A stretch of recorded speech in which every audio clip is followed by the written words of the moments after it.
গণেশ চতুর্থীর দিনটা প্রত্যেক বছরেই আমাদের রাজাদাদের বাড়িতে নিমন্ত্রণ থাকে।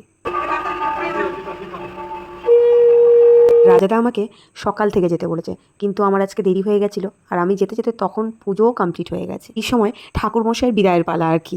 আমার অনেকটাই লেট হয়ে গেছে, আর শুধুমাত্র আমি নয়, মায়েরও লেট হয়ে গেছে।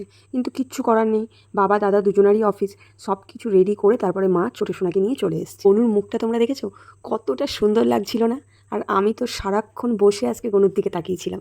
এদিকে আমার ছোটো সোনাকে সবাই নিয়ে আদর করছে, কিন্তু ও কারোর কাছে থাকবে না, আমার দিকে ইশারা দেখাচ্ছে ও আমার কাছে চলে আসবে। এক্ষুন গনুর সামনে বসে থাকার পর গেলাম রান্নার জায়গার সামনে, রান্না কতদূর কী হলো দেখার জন্য। অনেকটাই বেলা গড়িয়েছে, তাই আমাদের সবার খিদে পেয়েছে, তাই আমরা বললাম আগে খাওয়া দাওয়া করে নিই, তারপরে বসে আড্ডা দেওয়া হবে। আজকের খাওয়া দাওয়া পুরোপুরি ভেজ ছিল, তবে দারুণ খাওয়া দাওয়া ছিল। ডাল, ঝুরি, আলু ভাজা, বেগুনি, পনির, সবগুলোই আমার খুব পছন্দের। তাহলে চলো, তোমরা সবাই খুব ভালো থেকো, সুস্থ থেকো, আর সবাইকে ভালো রেখো। টাটা।